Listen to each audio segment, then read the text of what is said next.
Paradise is the place we need. I feel the peace inside of me.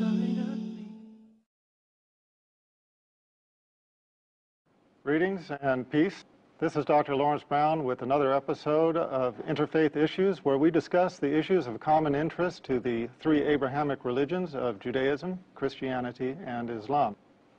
Today I'm going to be talking about the subject of where is the Christ in Christianity.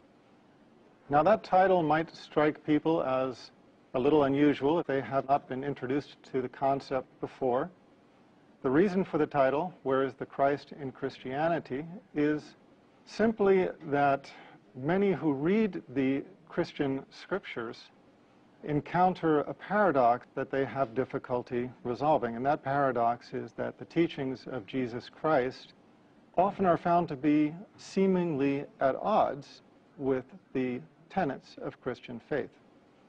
Now, I would like to begin by backing up a step to the Old Testament. We all know, of course, Christianity is based upon the New Testament, but let's back up for a minute to the Old Testament, the scripture that Jesus Christ held up as the scripture of his time. We have to remember that Jesus Christ was an Orthodox Jew. This is why he is frequently referred to as Rabbi Jesus. The Old Testament was the book that Rabbi Jesus held up as the book of laws of his time.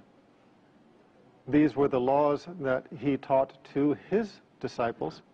And so it is important for us to take a speculative look at the Old Testament.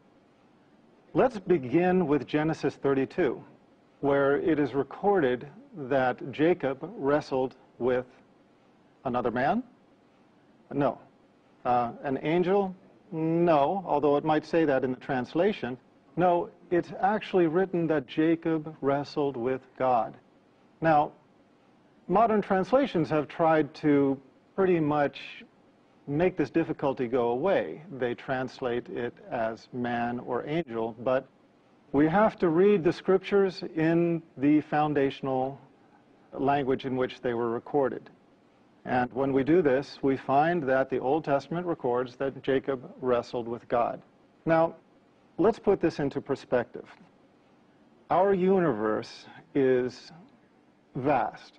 How vast exactly is it? Well, take 240, add 21 zeros after it, and that's how many miles the universe is in diameter. 240 with 21 zeros after it is 7 sets of 3 zeros with commas. It's a number so vast, I'm not even sure if anybody knows the name for it. And on top of that, within this known universe, we have over 1 billion galaxies, and the universe, despite its vastness, is still expanding at 90% the speed of light. Now, this is creation of our Creator, and we are to believe that Jacob, a man, wrestled with the Creator of this vast universe, not only wrestled with him, but, as the Bible records, prevailed. It records that Jacob prevailed in wrestling against God. Now, as I said, modern translations have tried to escape from this difficulty by translating that Jacob wrestled with an angel or wrestled with a man. That's not what the foundational scripture says.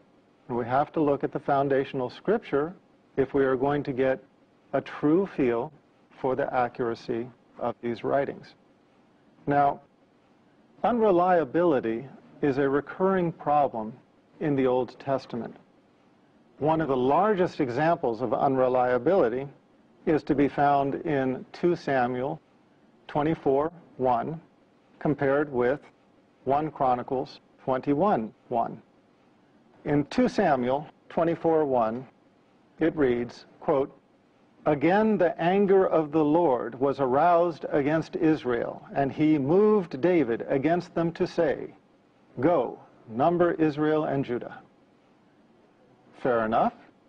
What did it say? The anger of the Lord. and he moved David. What does 1 Chronicles 21:1 say? Quote, "Now Satan stood up against Israel and moved David to number Israel." Here we have two passages describing the same historical event in very clear, unequivocal language. One speaks of God, the other speaks of Satan. Now, we have to ask ourselves at this point, is there any possible way to rectify this? In another passage, as I told you, Genesis 32:24 through 30, it records a man, Jacob, as having wrestled with God. Here we find two passages, one speaking of God, one speaking of Satan, describing the same historical event. In both of these passages, there is no possible way to rectify this inconsistency.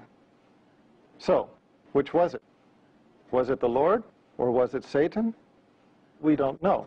But what we do know is that it renders the Old Testament unreliable as a book of Scripture. As God is all-knowing, all-powerful, perfect, and all-reliable, he does not make the simplest of mistakes. A human being might, and we have to assume, okay, maybe this mistake came from a scribe. But if the revelation has been passed down to us in this time, with these errors existing within the text, and we cannot trust that portion, then what portion can we trust? Now, Christians would like to believe that the New Testament is free from such errors. Christians would like to say, well, okay, that's Old Testament. Let's not worry about that. We have the New Testament. We don't base our faith upon the Old Testament. That's of historical significance because the New Testament replaced the Old Testament. Well, it's a fair enough argument if it bears water. And in order to analyze that, we have to look at the New Testament and consider whether or not there are similar inconsistencies. So let's do that. To begin with, where Jesus and his family allegedly fled when they were persecuted, one gospel, Matthew, records the family having fled. Another, Luke, records the exact same scenario. One records the family having fled to Nazareth. The other records the family having fled to Egypt. Matthew 6:9 through 13, Luke 11:2 through 4, they differ over the wording of the Lord's Prayer. Now, think about what this means. We're talking about the Lord's Prayer. We're not talking about a little esoteric, little-known prayer. We're talking about the Lord's Prayer, the most commonly quoted Christian prayer in the world throughout the history of Christianity. And yet we have two different versions of it. It is described in two Gospels, and the wording does not agree. How much does the wording not agree? Over the last several years, the Jesus Seminar has compiled over 300 fellows of the Jesus Seminar. These are leading Christian scholars who represent their various faiths. They are at the top of the academic and the theological field, and they analyze the Christian scriptures. They analyze the foundational manuscripts, not the ones that we read in our translations into whatever language. No, they analyze the manuscripts in their original language. How big is the difference between the two versions of the Lord's Prayer? It is so large that the Jesus Seminar agrees that the only word Jesus Christ reportedly stated that they can agree upon that he stated was Father. Now we're talking about the prayer that starts, Our Father who art in heaven, hallowed be thy name, da da da da da. But as famous as this prayer is, as much as people rely upon this prayer and think that these were the actual words of Jesus, the preeminent theologians and Christian scholars of the Jesus Seminar have concluded that the only word of the Lord's Prayer that can be definitively traced to Jesus Christ is the word Father. So this gives us some idea of the problems that exist in the New Testament as well. Matthew and John disagree over another point of critical importance. In Matthew 11:13 through 14, and chapter 17, 11 through 13, and John 1:21. These two Gospels disagree over whether John the Baptist was Elijah or not. In one case, John the Baptist described as Elijah. In another case, he is disavowed as Elijah. Again, you can't have it both ways. And in a book of God, we don't expect to find this kind of discrepancy. Now, that's enough information for all of us to chew on for a few minutes. So let's take a break, and we'll come back shortly. Welcome back, and let's continue with our discussion on this segment of Interfaith Issues. We are talking about where is the Christ in Christianity. We don't expect to find discrepancies like who carried the cross. In Matthew, Mark, and Luke, Simon carried the cross. In John, Jesus Christ carried the cross. Again, which one was it? We don't expect to find differences over little things, such as what was the color of the robe that he was wearing? Scarlet, as in one gospel, or purple, as in another? Did the Roman soldiers put gall in the wine, or did they put myrrh? Look at the Gospels. You will find parallel stories that do not agree. Was Jesus crucified before the third hour, as in Mark 15:25, or after the sixth hour, as in John 19:14 through 15? Now, before the third hour and after the sixth hour, there is no way of reconciling these. There is no way that that time frame can overlap. You cannot have it both ways. And we are only talking about the events that are recorded leading up to the alleged crucifixion. After the alleged crucifixion, all similarity between the stories becomes almost unrecognizable. Now, that's a hefty challenge. And I would challenge the serious and the sincere to go and read the Gospels, look at them side by side, and compare the stories after the alleged crucifixion to see exactly on what details they agree. One of the most important details that they do not agree on is the last words of Jesus Christ. Now, think about this.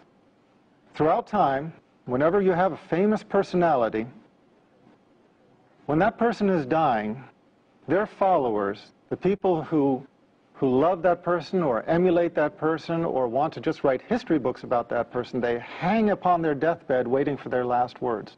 You can even find books about this. There's one book called Famous Last Words. And what is interesting is that there is no disagreement about the last words of the famous personalities in books like Famous Last Words. But when it comes to Jesus Christ, one gospel records that his last words were, "It is finished." Another gospel records that his last words were, "It is finished?" No, not at all. The other gospel records that his last words are, "Father, into your hands I commend my spirit." Which is it? Again, you can't have both. You can't have he said this and then said that and they were both his last words. No. If you said this and then you said that, this is no longer his last words. These are only a few of a long list of scriptural inconsistencies, and they underscore the difficulty in embracing the New Testament as unadulterated scripture, scripture that we can be comfortable hanging our salvation upon, trusting that this book will get us into paradise because it is letter perfect and we can be assured that it is pristine revelation from God. Because quite clearly it is not. There are inconsistencies that cannot be rectified with one another. Hence the question, where is the Christ in Christianity? On one hand, we have a religion that is named after Jesus Christ. And if you ask any Christian, what is the foundation of your faith? What does it mean to be Christian? They will say it means to follow the teachings and the example of Jesus Christ. But now, if that is the case, why do we find such a large disparity between what Jesus Christ teaches and what the church teaches as the tenets of Trinitarian Christian faith. Let me give you some examples. Jesus Christ taught Old Testament law. That's why, as I said in the beginning of this talk, he's known as Rabbi Jesus. Paul negated it. Jesus Christ taught that God is one God. The Pauline theologians derived the Trinity. Jesus called himself the Son of Man 88 times. 88 times he called himself the Son of Man. Not once did he ever call himself the Son of God in a literal, begotten, not made sense. What did Paul call Jesus Christ? The Son of God. What do Christians know Jesus Christ as now? Allegedly the Son of God. We have to ask ourselves, when we are following the tenets of Christian faith, or those who follow the tenets of Christian faith, what are they adhering to more closely, the teachings of Jesus Christ or the teachings of Paul? And make no mistake about it, they are not the same. The teachings of Paul, as I just stated, in most cases are contradictory to the teachings of Jesus Christ, negating the Old Testament law, denying the unity of God, denying the direct accountability, meaning praying directly to God instead of praying to a saint or an intercessor, identifying Jesus Christ as a man and not as the Son of God. These are critical points upon which Paul and Jesus Christ were at odds. Paul was not only at odds with the teachings of Jesus Christ, but he was corrected by Jesus' disciples. It is well documented in the New Testament, the animosity between Peter and Paul, the animosity between James and Paul. So again, the title of this talk, Where is the Christ in Christianity? Because what we are finding is that what Jesus Christ taught is not the foundation of the tenets of faith encountered in Trinitarian churches of this time. Rather, the Trinitarian churches of this time are based predominantly upon the teachings of Paul. How recognizable is this? Is this something that I am seeing for the first time nobody else has seen? Is this something that has escaped the knowledge of Christian scholars? Not at all. They are well aware of it, but they are shy to talk about it. Let me read some quotes. Lehman contributes, quote, "What Paul proclaimed as Christianity was sheer heresy, which could not be based on the Jewish or Essene faith, or on the teaching of Rabbi Jesus. But, as Schoenfeld says, the Pauline heresy became the foundation of Christian orthodoxy, and the legitimate church was disowned as heretical." Was this only to be found in the writings of Lehman? No. Barty Ehrman, probably the leading scholar of biblical textual criticism alive today, speaking upon this very subject, commented, quote, "Paul's view was not universally accepted, or, one might argue, even widely accepted. Even more striking, Paul's own letters indicate that there were outspoken, sincere, and active Christian leaders who vehemently disagreed with him on this score and considered Paul's views to be a corruption of the true message of Christ. One should always bear in mind that in this very letter of Galatians, Paul indicates that he confronted Peter over just such issues. He disagreed, that is, even with Jesus' closest disciple. Commenting on some of the early Christians in the pseudo-Clementine literature, Barty Ehrman wrote, "Paul has corrupted the true faith on a brief vision, which he has doubtless misconstrued. Paul is thus the enemy of the apostles, not the chief of them. He is outside the true faith, a heretic to be banned, not an apostle to be followed." Joel Carmichael, quote, "We are a universe away from Jesus. If Jesus came only to fulfill the law and the prophets, if he thought that not one iota, not a dot would pass from the law, that the cardinal commandment was, quote, "Hear, O Israel, the Lord our God, the Lord is one," and that no one was good but God, what would he have thought of Paul's handiwork? Paul's triumph meant the final obliteration of the historic Jesus. There are many others who have made similar comments. The point is that in analyzing Christianity, we have to choose who to take the teachings from. If we are choosing to take our teachings from the prophet Jesus, let's do it.